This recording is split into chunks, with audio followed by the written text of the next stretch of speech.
So then we measure brain waves.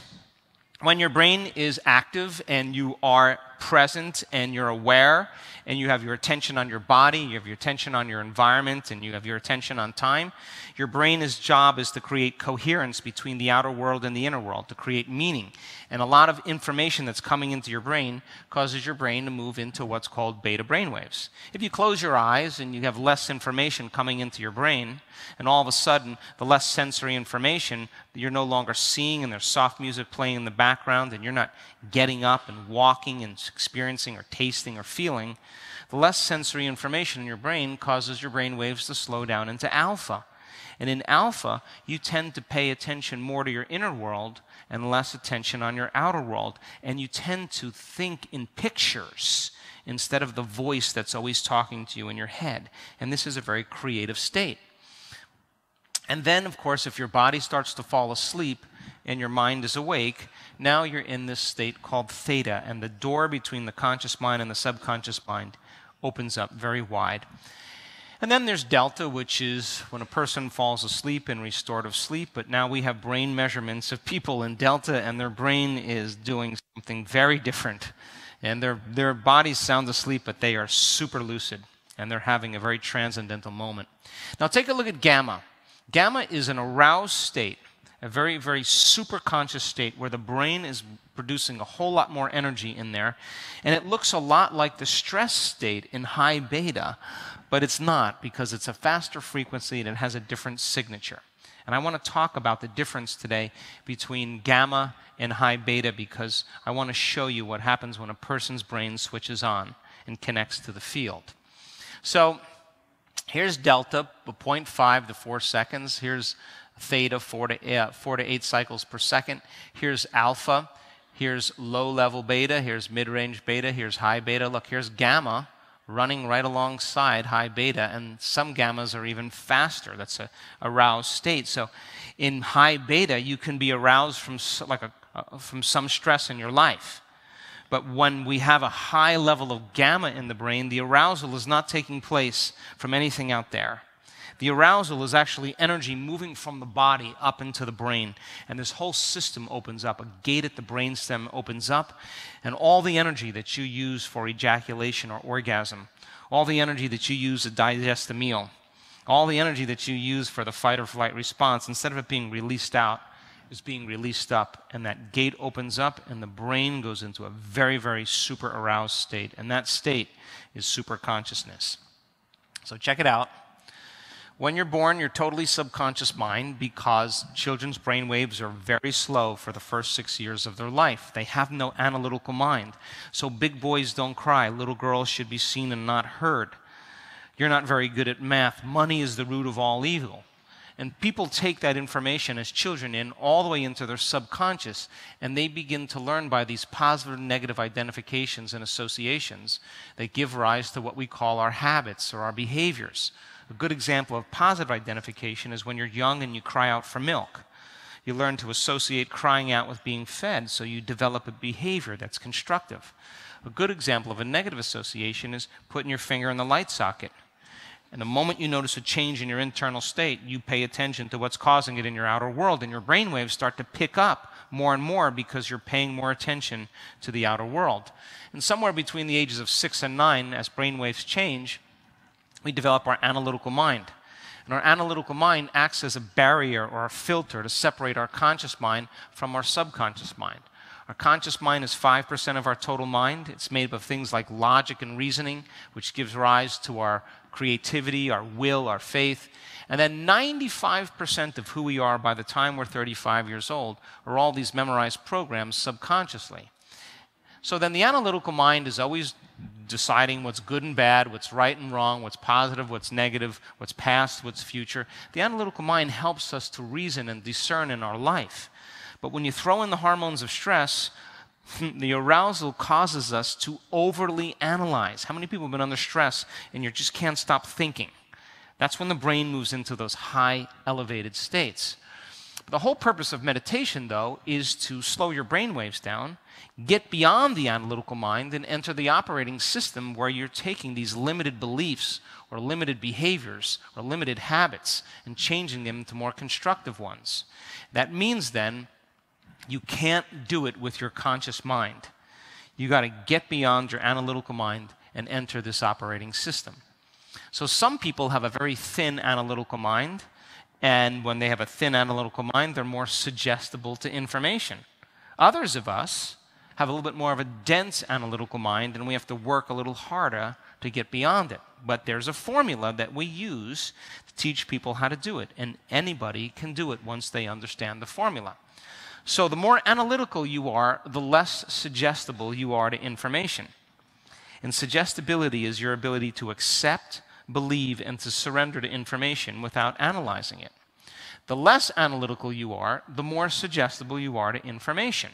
Now that's important because when your brain moves into trance and you slow your brain waves down, you tend to be less analytical and you tend to be more suggestible.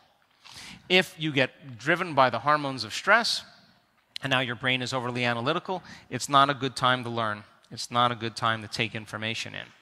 So we know how to induce trance now in our work. And when a person is in trance, they're more suggestible. That means their brain waves slow down and they're less analytical. When you look at a television screen, your brain, for the most part, is in alpha. You're like this. And then here comes the commercial. You know, Gene, as you age, your immune system gets weaker and weaker and weaker. Or you need this flu shot. And everybody takes that in without analyzing it. So then you got to slow your brain waves down. You got to go from this high-range beta to the mid-range beta to the low-level beta. You got to cross the analytical mind, and when you do, brain waves slow down, and now you're in the operating system. So beta leads to what? Alpha. Alpha leads to what? Theta leads to what? And we can say that beta and alpha represent the conscious mind, and alpha, theta, and delta represent the subconscious mind. Are you with me still? So as you slow your brain waves down, you move right out of your thinking neocortex, and consciousness begins to flow right into the subconscious centers of the brain. And your limbic brain is the seat of your autonomic nervous system. And your autonomic nervous system is the automatic nervous system that keeps you healthy. And when you begin to connect to the autonomic nervous system, all of a sudden then it begins to do a better job in healing you. So then many people spend a lot of their time stressed out by the hormones of stress, and they could never change their brain waves to get in the operating system to reprogram their body again. And they can think positively all they want with the 5% of their conscious mind in their neocortex, but that thought has no effect on the body's automatic system. Learn how to slow your brain waves down, and you drop a thought in here, all of a sudden begins to reprogram the autonomic nervous system. And we have great research to show that that's possible. Now, when we're measuring brain waves, we're not looking for any type of brain waves. We're looking for very organized brain waves, very coherent brain waves. And the more coherent your brain waves are, the more the brain is functioning as a whole in unison. Incoherence is like a group of drummers banging on the drums all at the same time with no rhythm. And your brain, when it's incoherent, you're incoherent. When your heart is not coherent, you don't trust yourself. When your heart is not coherent, you tend to be resentful, impatient, frustrated, and people spend a lot of their time living that way. So then, how do we create coherence in the brain and the heart? Well, when you live by the hormones of stress, and you're trying to control everything in your life, you're shifting your attention from one person to one thing, to one problem, to another person, to another place, to another thing, every one of those elements has a neurological network in your brain. So the arousal of stress causes you then to over-focus on all the things in your life. And as you think about all these problems, you activate all the circuits, and the brain is very incoherent. And under stress, you narrow your focus on the cause, on matter. Teaching people how to open their awareness and focus on nothing is part of the formula. As they begin to go from a convergent focus to a divergent focus, the act of sensing space causes you to stop thinking. And as you stop thinking, you no longer stay in that beta state, and brain waves begin to slow down into alpha, but not just any kind of alpha. All of a sudden, you start to see the brain start to synchronize. More communities of neurons begin to join a bigger community. And what syncs in the brain starts to link in the brain. And all of a sudden, the brain and the heart start functioning in a more coherent way. So, if you have a coherent energy, we call that health. We call incoherence disease. And I say, according to the quantum model of reality, all disease is a lowering of frequency in an incoherent message. So if you can lay a coherent signature over an incoherent signature, it's going to entrain it and create more order, and then we call that a healing. How many people are with me? So this is the best way that I can describe coherence in the brain. Let each one of these neurological networks represent, each one of these metronomes represent a neurological network in your brain. Is that coherence or incoherence? So that's disorder, yes? This is a brain that's in high beta, that's under stress. Your brain's not working right. You got a lot of chatter going on in your head. You can't think clearly. But if you start applying the formula and you go from a narrow focus to an open focus and you sense space, sense energy, you put your attention on nothing, the act of connecting to that field begins to create more order in the brain.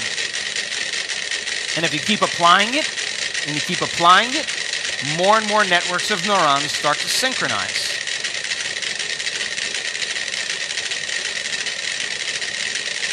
More order or less order now?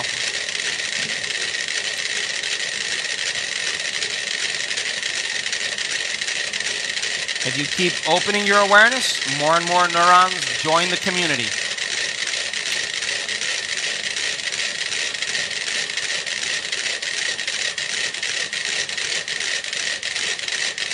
More order. It's exactly what happens in the brain and the heart when you apply the formula. More order.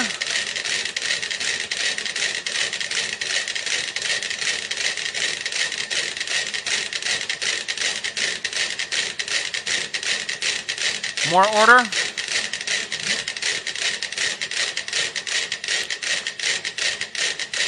Now, check out this stubborn neurological network over here. That's the one that says, I can't, there's something wrong with me, it's too hard, I'll never change, I'm unworthy. But if you keep applying the formula, keep opening your awareness, we've seen this on thousands of brain scans, sooner or later, coherence is going to consume incoherence, and everybody's going to dance to the same rhythm.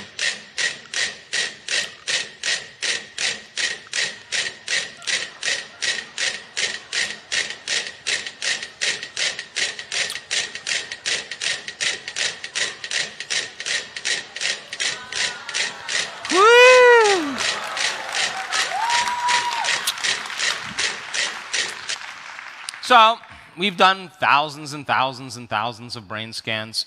We measure 19 different compartments of the brain. We measure muscle tension at times, and we measure how the heart interacts with the brain.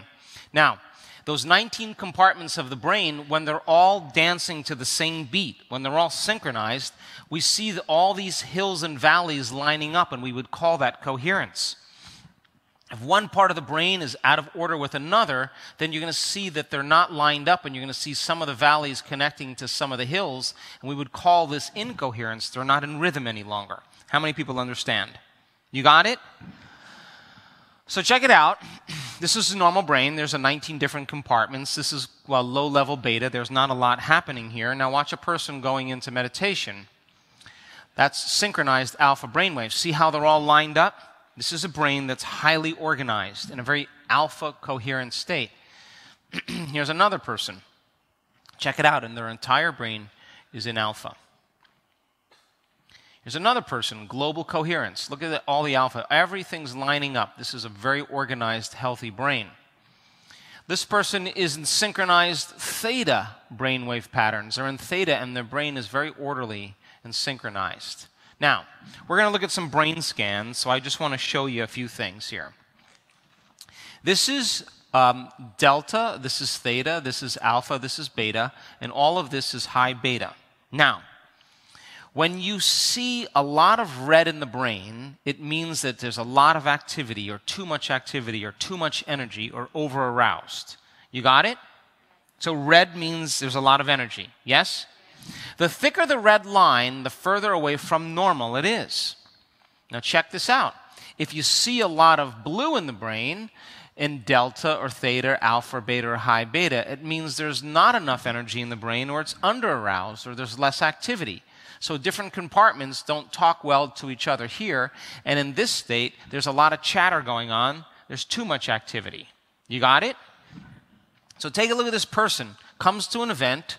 This is the frontal lobe up here. What color do you see in the frontal lobe? Blue, yes? So it means the frontal lobe is shut down. Now, the frontal lobe is the boss of the brain. So if the boss is out to lunch, the rest of the brain is having a party. This is anxiety. Now, take a look at just 3 days of meditation. See any red in there? If you don't see any blue, you don't see any red, you see this pink color, that's normal. This person healed themselves of anxiety in 3 days. Another person, look at all this red and high beta here. Take a look at his brain just a few days later. Healed himself of anxiety in a very short amount of time. This is a person with Parkinson's disease, a deficiency in dopamine in the brain. All of a sudden, you see this hyperactivity in the brain. 3 days later, meditating, you see any red in there? Significant change in the Parkinson's. Now, this is what's called a QEEG. Don't panic. I want you to know that this range right here is delta. This range right here is theta. This range right here is alpha. This range right here is beta, low level. And if you see a lot of blue, it means there's no energy. If you see a lot of red, there's a lot of energy. You see green, it's normal. And then light blue and orange and yellow are just degrees of deviations from normal. This is mid-range beta right here, and this is high-level beta. Now look at this person with Parkinson's. Look at all this blue in her brain. That means there's no energy in the brain to control her body in alpha and in beta, mid-range beta, and low-level beta. Take a look at her brain just a few days later. What's green? Normal. Now you see this red here? This represents anxiety.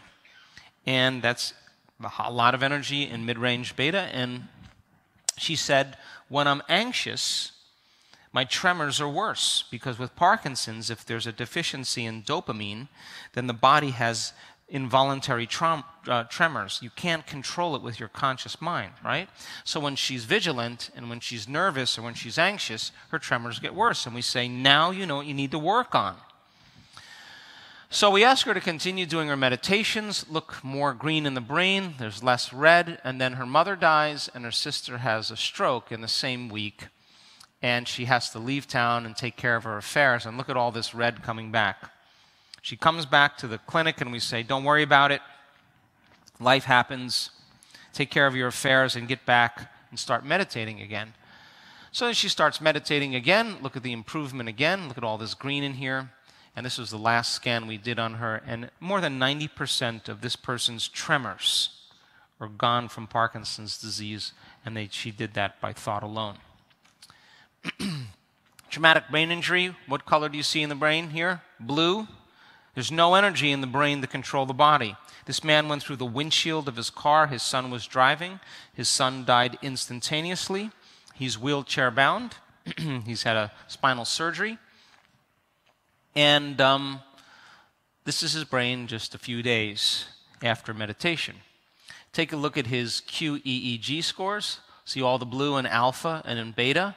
It means he has problems with language, problems with happiness, problems with learning, problems with working memory. Take a look at his brain just a few days later.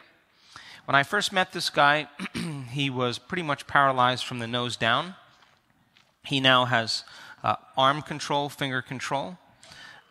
He has bladder control, bowel control. He's crawling now, and he's with assistance has been able to stand up a few times. Now, I want to be very clear that it's not matter changing matter here. that it's not going to work that way. It's energy that's changing matter. And he always says to me, Dr. Joe, I have no idea what's going on. And I always say the same thing to him. The moment you know what's going on, it's over.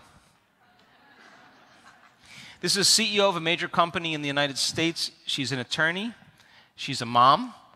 And she's having a lot of problems with controlling her thoughts. She has a lot of anxiety when she started this work. 3 days into her event, green is normal. This is the beginning of the event in February. Take a look at her brain just a few days later. All this red is gone. We ask her to keep doing her meditations. Hardly any red in high beta there. Look at this. High beta, all this red in high beta. This is her brain 3 days later. Take a look when she continues doing the work. What happens?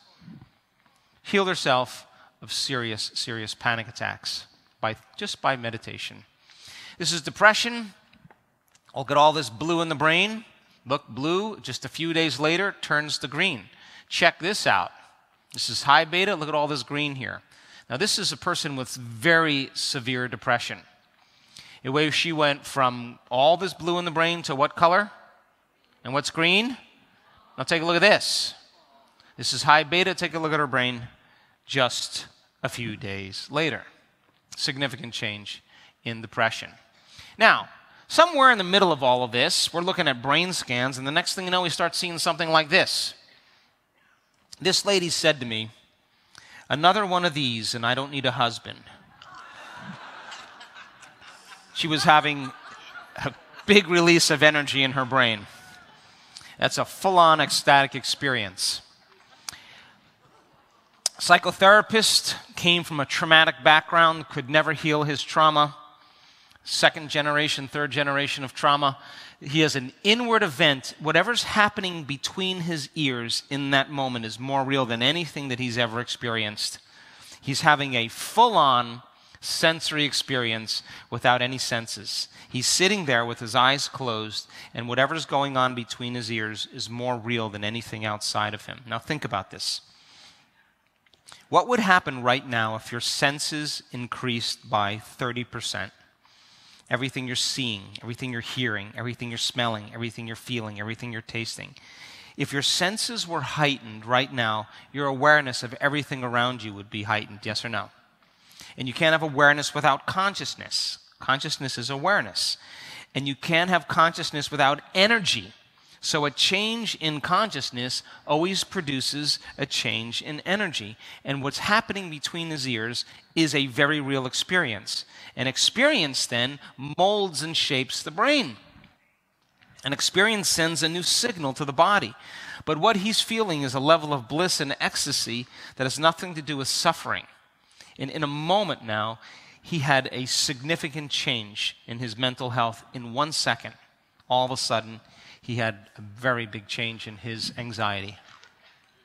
So watch this. You have two waves that are functioning and they come together, and if they're synchronized and they're in order, when they come together, they'll begin to add up and create a bigger wave.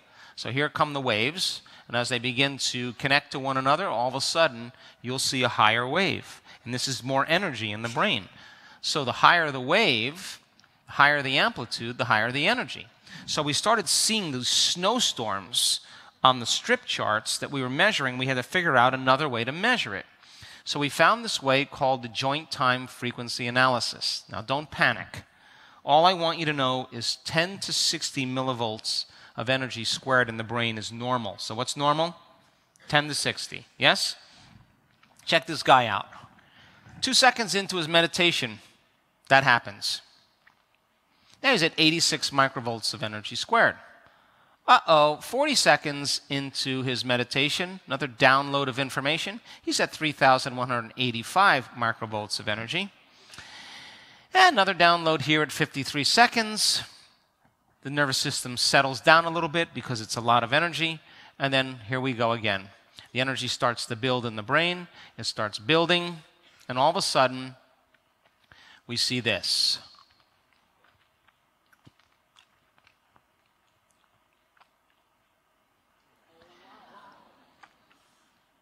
Now remember, this is normal. See a difference a little bit? Now, when neuroscientists see this, a lot of times they yell, "Seizure! Seizure!" And the person's like this.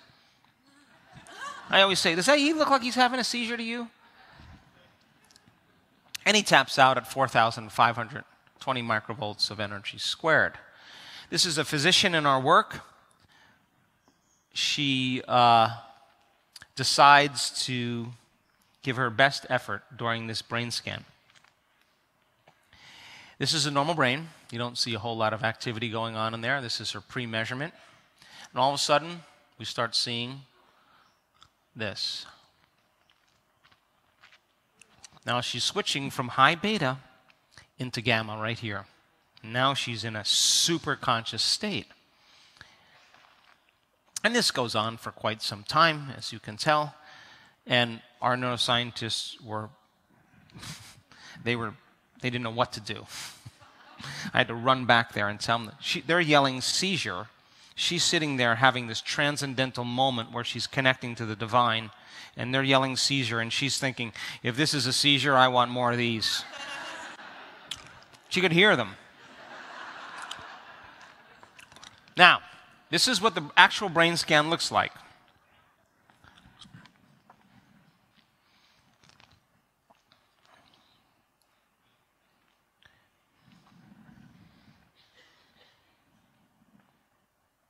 You see the energy building? The computer actually has a little bit of its own seizure when the energy gets too high.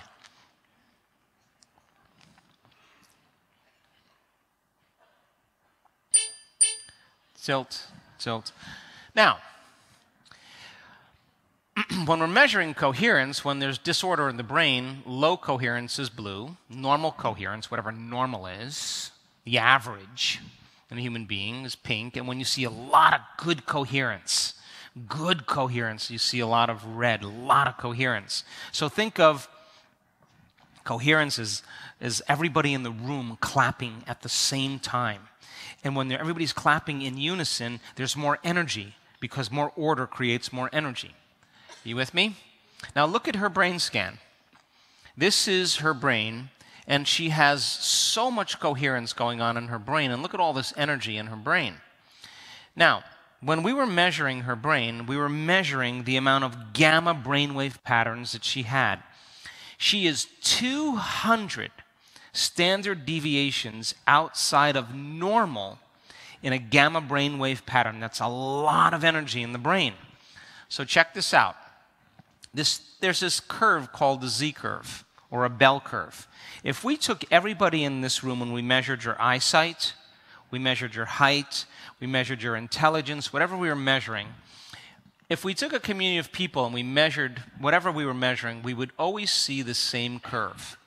And you'd see this big bell up here that would represent normal, the majority of people. That makes up 68% of the population. As the curve drops down, you have a person with a little better eyesight or a little worse eyesight. Then you have a few people with really great eyesight and really poor eyesight. That's about 2% on either end. This is about 13%, but the curve makes up 99.7% of the population is either 3 deviations above normal or 3 deviations below normal. You got it? So we're taking a look at height here, right? Here's a very tall person, here's the shortest person, but the majority of people fall into that bell curve, and that makes up 99.7% of the population. Now, she was 200 standard deviations outside of normal in a very high gamma brainwave pattern. So there's 5, there's 50, there's 100, there's 150. She's way out here. And that line just keeps getting closer and closer and closer, so that she's out there all alone. That's the amount of energy in her brain. Now, the area of the brain that becomes activated when energy moves from the body up into the brain and the gate opens up and the brain moves into that super aroused state is the pineal gland and this area right here called Brodmann's area 30. And we see this over and over again. The area around the pineal gland is getting stimulated, and the autonomic nervous system, not the thinking brain, that's turned off, but the autonomic nervous system is in a very high state of gamma. There's a lot of energy right around the pineal gland. This is the underside of the brain. The whole entire underside of the brain is in gamma. Now, she had a very serious condition called eczema from the time she was 3 months old. She's a doctor. She took the cortisone creams. She did the antihistamines. She stayed away from sugar, stayed away from alcohol. You know, matter to matter, trying to change it. This is her arm before the event. Take a look at her arm on the Monday morning afterwards. Here's her hand with the eczema.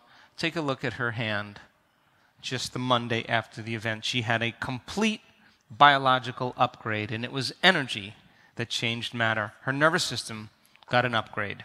How many people understand? Yes? Check this out. Here's another person. They're moving into that range of gamma, 260 standard deviations outside of normal. What area of the brain's lit up? Pineal gland and Brodmann's area 30, and that is when you have a euphoric, blissful, positive, long-term memory. And it's stored right in this area. Same thing, underside of the brain is in gamma. Take a look at this person. Normal brain waves, here we go. 160 standard deviations outside of normal in gamma again. Look at the coherence in his brain. In delta, in theta, in alpha, and beta, look at the amount of energy in his brain.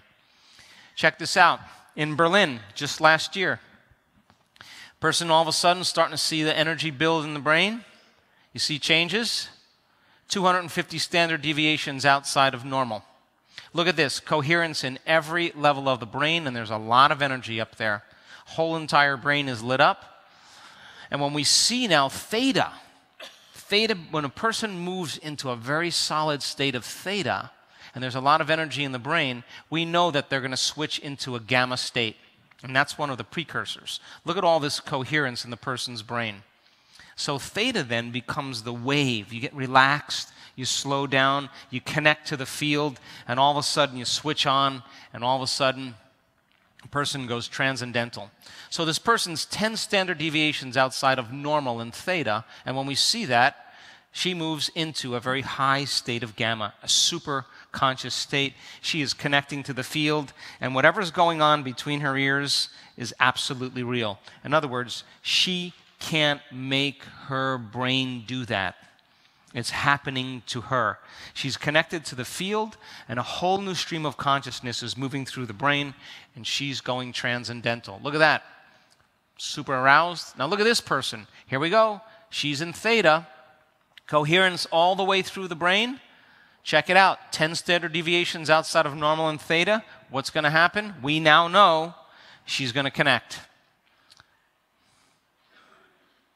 400 standard deviations outside of normal. This person is having a very profound transcendental moment. She will never be the same person again after that. And the whole brain is switching on, and the autonomic nervous system's processing a whole new stream of consciousness, and she's getting a biological upgrade in 1 second.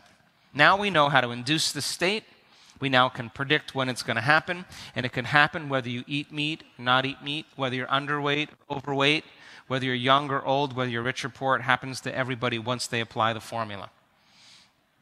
Pineal gland, Brodmann's area 30 lit up. Here comes the energy from the body, opens up this system called the thalamic gate. That energy goes right up into the neocortex. The brain moves into gamma. The pineal gland is stimulated, and the next thing you know, I'll move through this quickly. These little tiny crystals in the pineal gland begin to become electrically activated.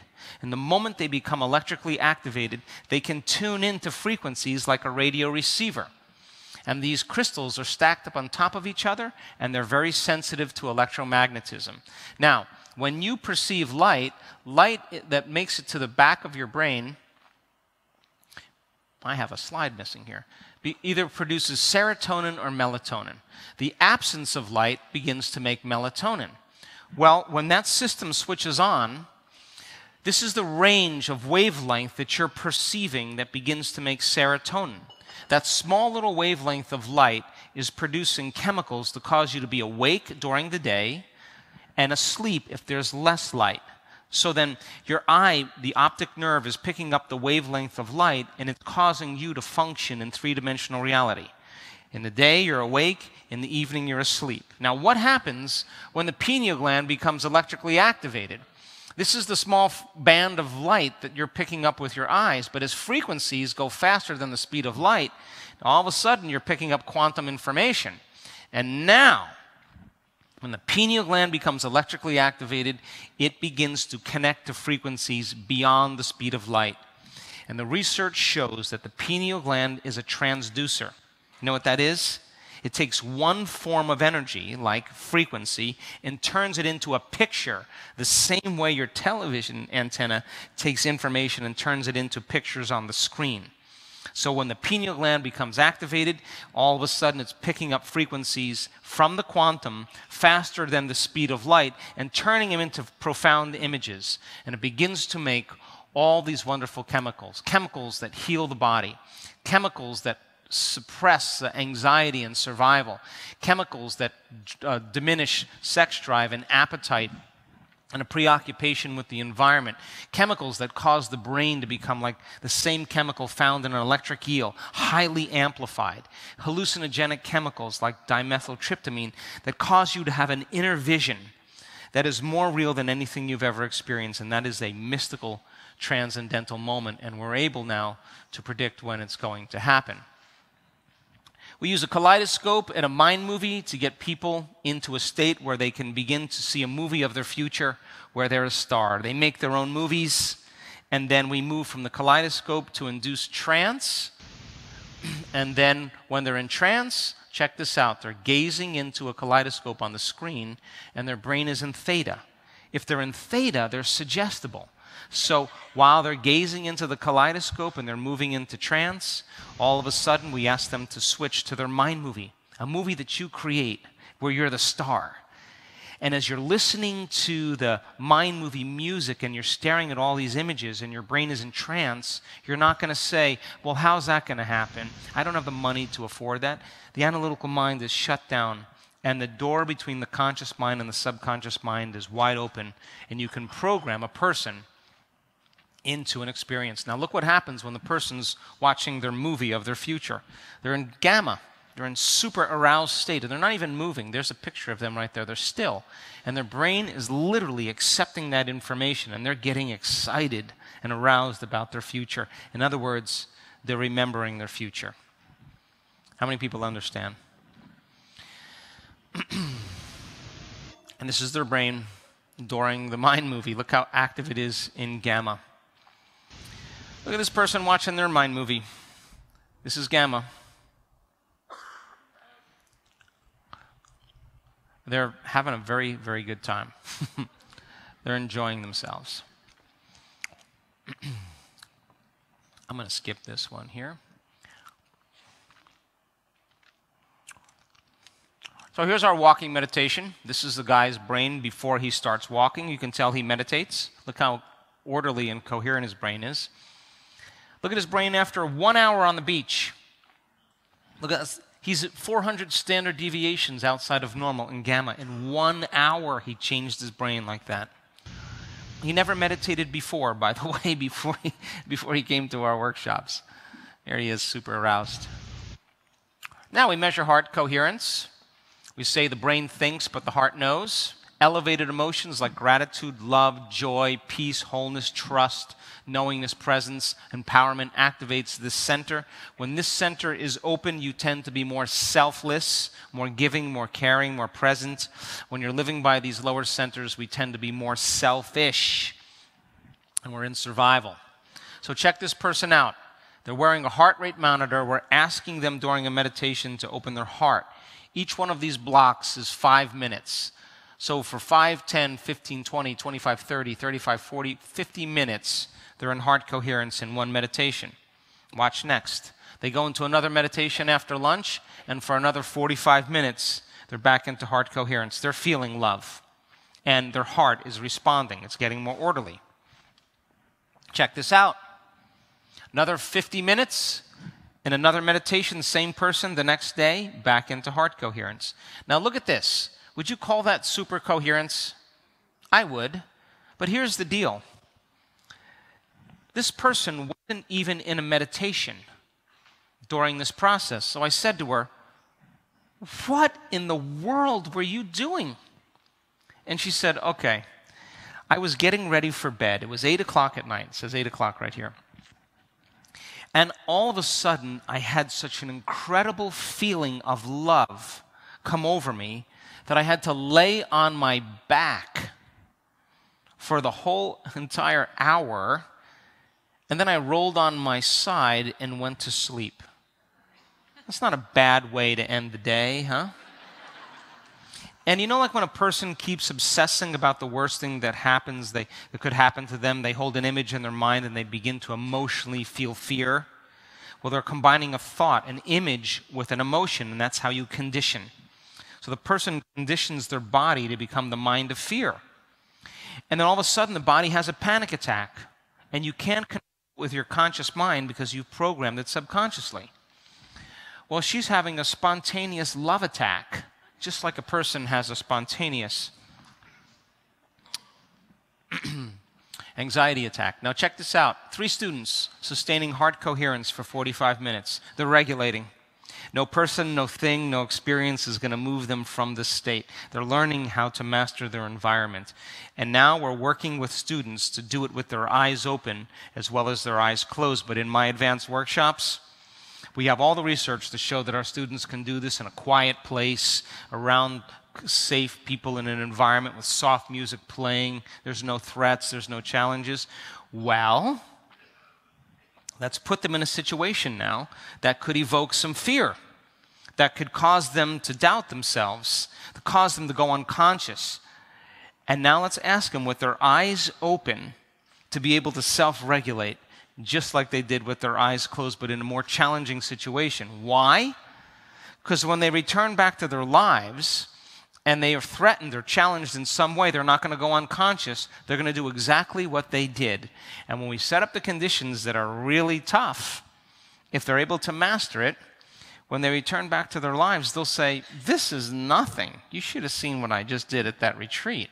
Look at this person, really weak heart, 15 minutes, I'll take it. Look at that, no variability, and then beautiful.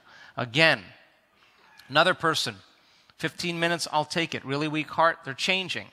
Another person, I'll take it. 5 minutes, 8 minutes, I'll take it." Now check this out. We have 1,000 people in the room. We have all the people in the front of the room wearing the heart rate monitors.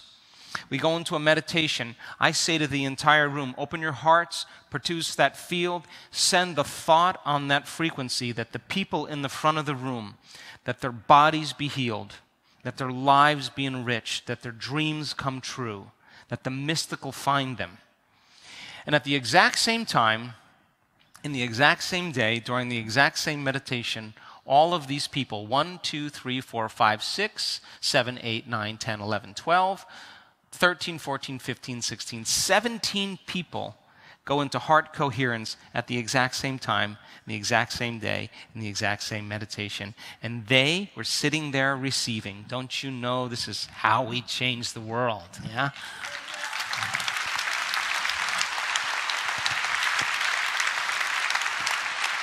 So now,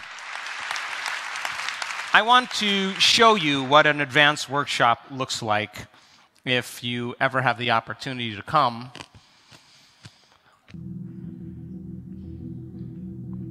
At what point do you come to the end and you no longer believe in yourself that you can do something? Whatever that edge is, some people will say, "I'm not going up there." And then if they make their way up there and just get to the top, that's their edge. Some people will go to the edge and then they can't settle their brain and body down because they don't think they can. And it takes a tremendous act of will and staying conscious and staying present and battling those chemicals, battling those voices, battling your body, shaking and doing what it does. You go a little further than where you think you can go, a little further outside of your known. That known is fear. That known is all those programs. You're breaking out of those programs. You're breaking out of the prison.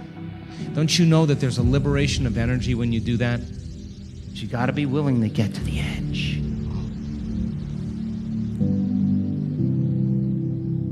This event is about waking up in your future. Hello, good morning. And you're going to start telling the story of your future over and over again instead of the story of your past. So let go a little bit today. Loosen up. Come on, enjoy it. Hell yeah, it's a new hallelujah. Popping like the top off a bottle and I ain't stopping yet. Baby, it's a brand new day. Ain't no clouds hanging over me. Something doesn't feel the same. The rest of my life gonna start today. Good morning. Good morning. Good morning. Take the ride with me. Just cross the river. The rest of my life gonna start today. Crawling up the ocean, this is evolution. Can I grow into another animal, the next level? I'm sprouting wings and I just wanna sing. In the future now, the past can't harm me. Forget about yesterday, Paul McCartney.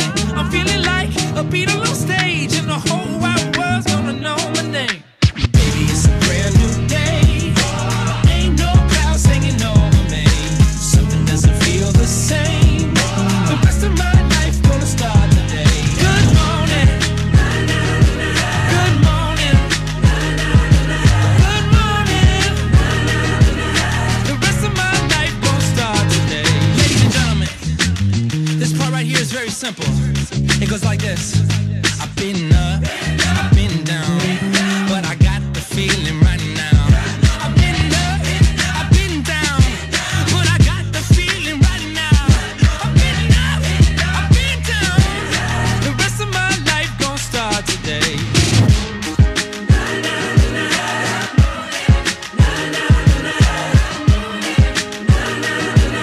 The rest of my life gonna start today.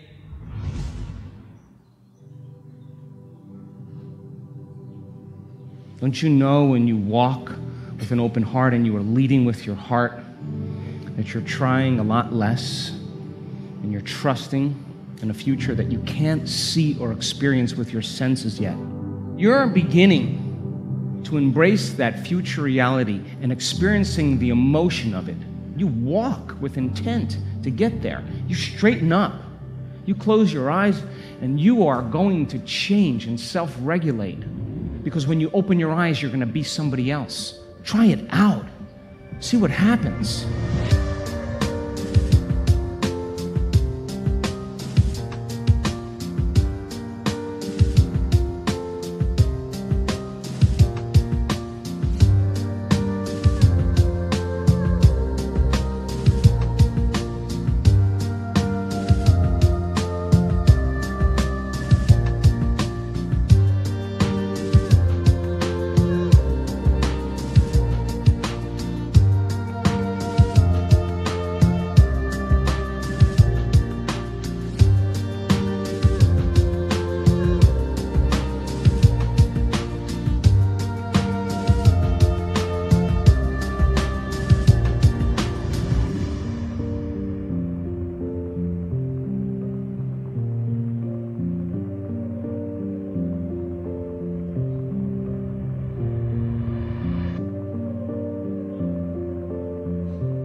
Walking as your future self is the effort of overcoming your past self. That's all it is. If you decide that it's easy, or you're just going to try it out for an hour and see what happens, and you just start getting happy and smiling, don't you think your body is aware that you're doing it? You're actually saying, I'm going to change the energy of my body just to see what it does.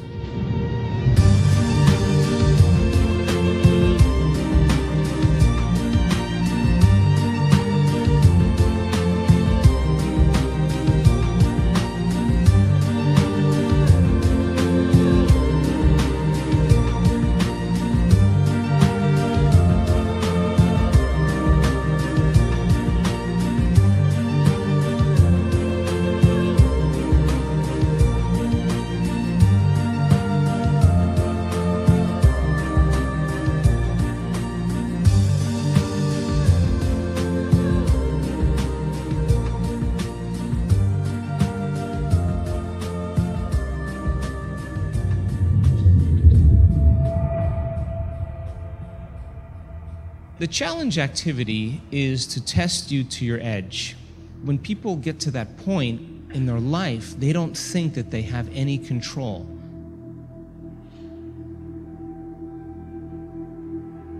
What is an initiation? You're taking an understanding, a philosophy. You're taking theory, knowledge, and now you're understanding it from an intellectual level.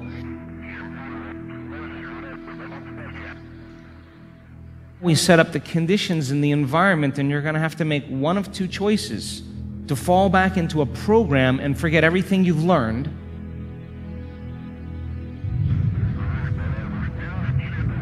or you're actually going to apply what you've learned in that moment to take you past those conditions. If you can settle your brain and body into the present moment, you're overcoming thousands of years of hardwired programs around fear. Why don't we just go over the edge? Falling too fast to prepare for this. Tripping in the world could be dangerous. Everybody circling as vultures. Negative, nepotist. Everybody waiting for the fall of man. Everybody praying for the end of times. Everybody hoping they could be the one. I was born to run, I was born for this. Whip, whip, run me like a racehorse. Pull me like a ripcord. The unknown is so far out there that you're going to have to be able to stay present, pay attention, rehearse what you're about to do. I'm going to settle this fear down. I'm going to settle that voice down. I'm going to settle my body down because I can.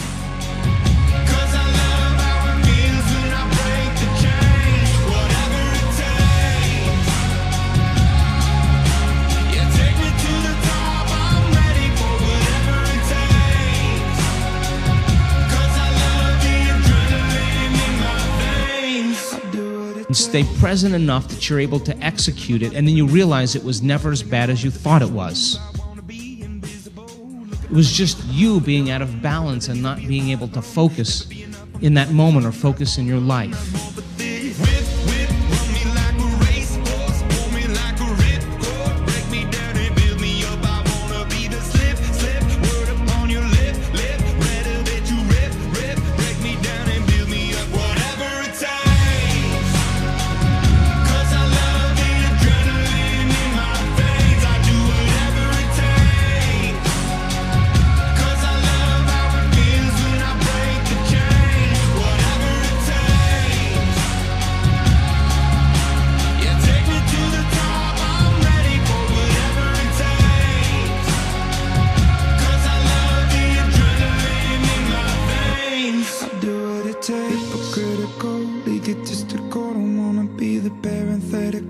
Hypothetical, working on something that I'm proud of. Out of the box, an epoxy to the world and the vision we've lost. I'm an apostrophe.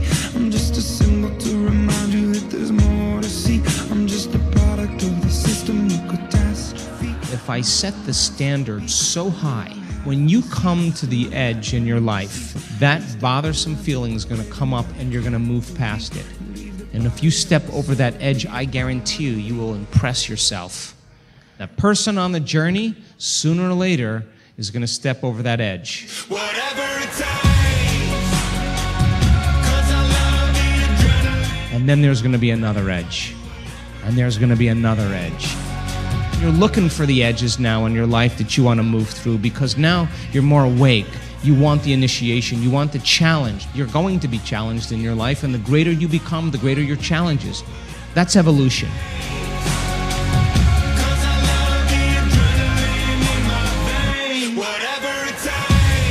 That was amazing. That was amazing.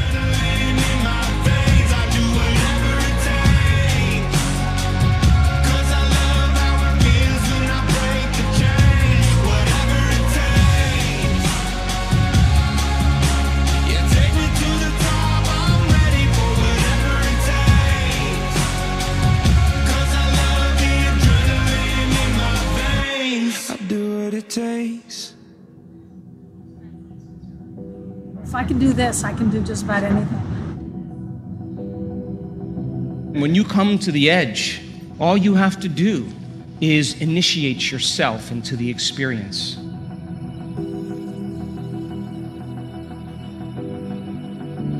effort wakes the soul up. You just have to make up your mind that if anybody else can do it, you can do it. Now I'm initiated to take it to the next level, to challenge me to see if I'm able to go against those hardwired habits and conditions and do something differently. Now you're starting to become your future self.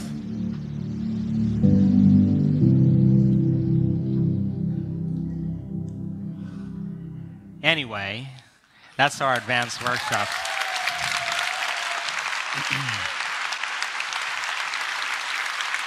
So,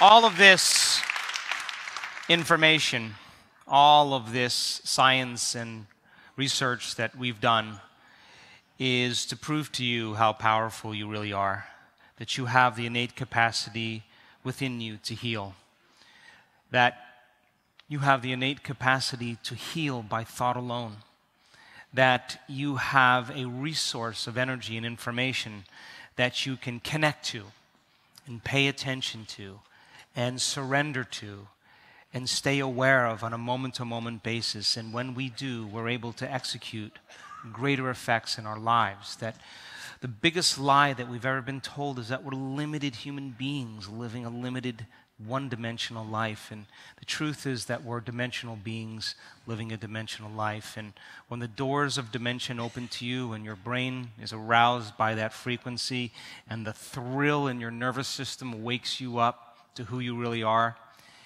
you just can't go back to being the same person again. And if we have enough people in the world that have the interest in creating one mind and one heart, that there's a principle in biology that I love called emergence.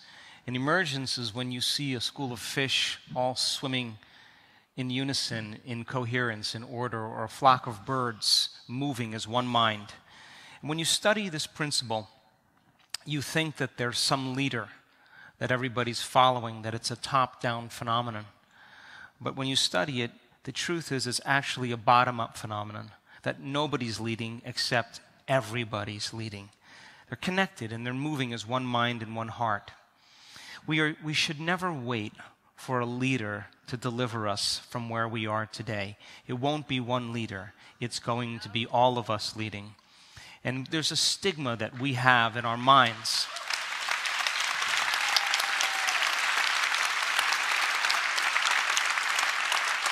that if you lead with too much passion, any great person in history, most of them lost their lives for truth. But this is a time in history where it's not so important to die for truth. This is a time in history to live for truth. And if you're overcoming your fear and your anxiety, and the person next to you is overcoming their hostility and their anger, and everybody's working on themselves, something else will emerge. It is a new consciousness, a new energy, and that we are bound by this invisible frequency that causes us to connect to the field. And once energy makes it to our heart, the field begins to expand and we feel connected to something greater.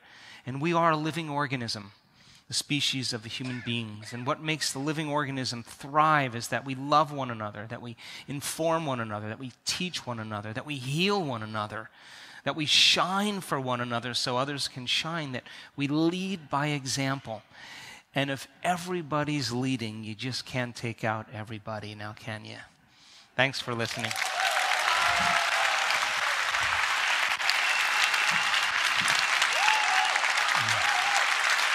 Thank you.